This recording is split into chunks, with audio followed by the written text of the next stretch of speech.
Good day and welcome to my video lectures about physics. In this video lecture, I will discuss some example of projectile motion in two-dimensional direction of velocity. So let's start. Our topic is about projectile motion. What is projectile? Projectile is basically the moving of an object under the influence of gravity. And in a typical physics course, when dealing with projectile motion, friction is usually ignored. This time, we will consider the two-dimensional direction, and that is the x and y direction. Now let's take an example. In this example, the ball is being kicked off horizontally, and initially it is moving in the x direction, and then projectile pulled down. And so, the path that the ball travels is known as trajectory. Let's say the ball is kicked off with initial velocity of 8 meters per second. So what can you say about the horizontal and vertical components of the velocity of the ball at different times? Now let's make a table with time t, bx, and by. Initially, at t is equal to 0, bx is positive 8 meters per second because at that instant, the ball is moving in horizontal direction. The vertical velocity is 0 because it has no component in the y direction. 1 second later, assuming the ball is at this point, that is moving trajectory. So the velocity of the ball has x component which is still moving to the right and y component which is moving down. So the velocity of the ball has bx and by value. At that point, which is 1 second later, the vertical velocity will decrease by negative 9.8 meter per second square. 2 seconds later, it will be negative 19.6. 3 seconds later, negative 29.4. Now, what about bx? It is important to understand that g of negative 9.8 is a vertical acceleration, not a horizontal acceleration. So the gravitational acceleration ay does not affect bx or the horizontal velocity. So when dealing with projectile motion, bx is constant. It does not change. Therefore, for projectile motion, the acceleration in the horizontal direction is 0, but the vertical acceleration ay is equal to negative 9.8 meter per square seconds. But please note, if the ball was applied by some kind of force that will propel the ball faster in the horizontal direction after it was kicked off, so in that case, the horizontal velocity bx is not 0. Let's take another example of projectile motion situation. In this example, the ball is kicked off the ground at certain angle. It goes up and then it goes down. Let's say the initial velocity when kicked off is 50 meter per second and an angle of 30 degrees. Now how do you find bx and by? Bx is basically b cosine theta and by is b sine theta. Now let's take another example and assign some different values for bx and by. Let's say bx is equal to 8 meters per second and by is 29.4 meter per second. That is at time is equal to 0. So what is going to happen to Bx and By after 1 second?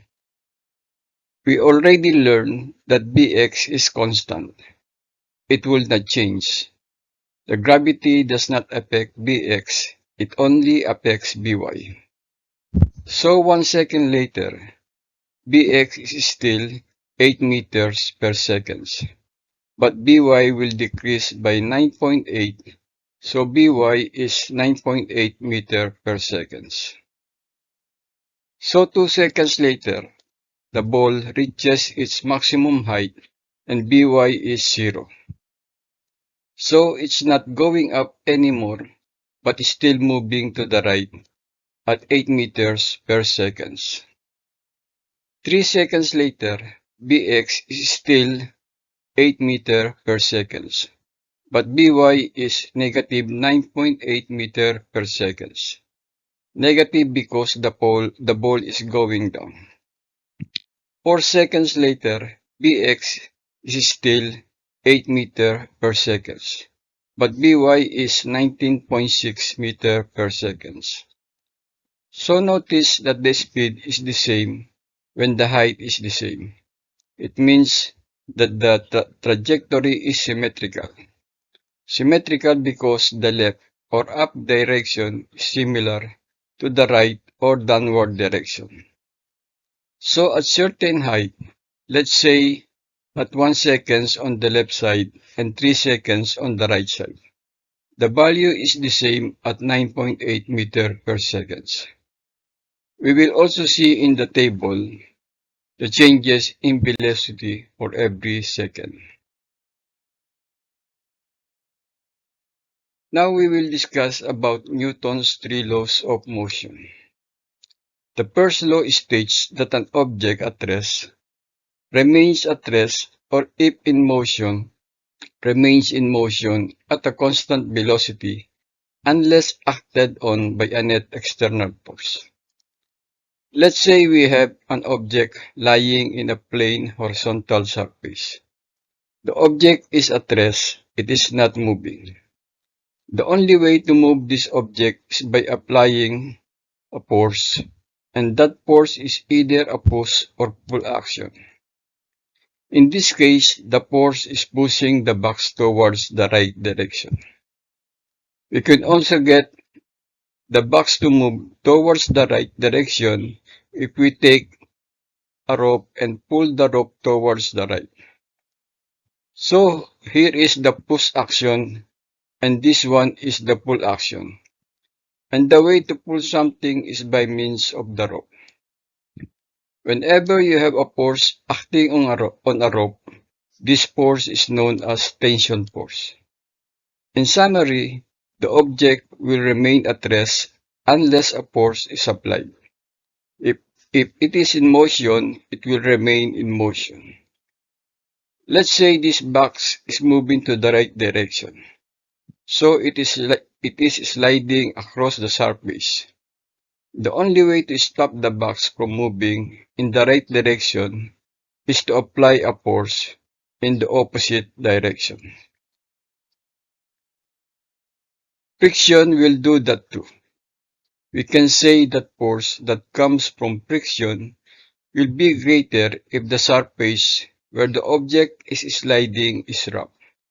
So if there is no friction, this box will continue to slide forever. The best example is the object moving in the outer space where there is no friction. So if you think of the Earth as it revolves around the Sun, the Earth moves in a vacuum space with is almost no air in space. Thus, it can move forever around the Sun. Now let's talk about Newton's second law of motion. And the best way to summarize this law is through this equation, where the net force of an object is equal to the mass multiplied by acceleration. Talking of net force, it is the summation of forces either in x direction or in y direction. Let's say we have 10 kilogram mass and it rests in a smooth surface, let's say it has no friction, and then apply a force of 70 newtons. So what is the acceleration of the mass? Using the equation, we can get acceleration as force divided by mass. So we get an acceleration of 7 meter per square seconds. It means that the velocity of the box will increase by 7 meter per seconds every second.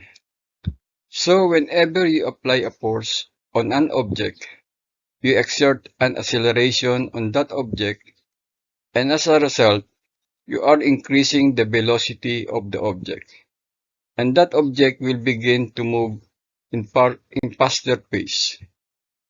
That's the end of this video lectures. Thank you.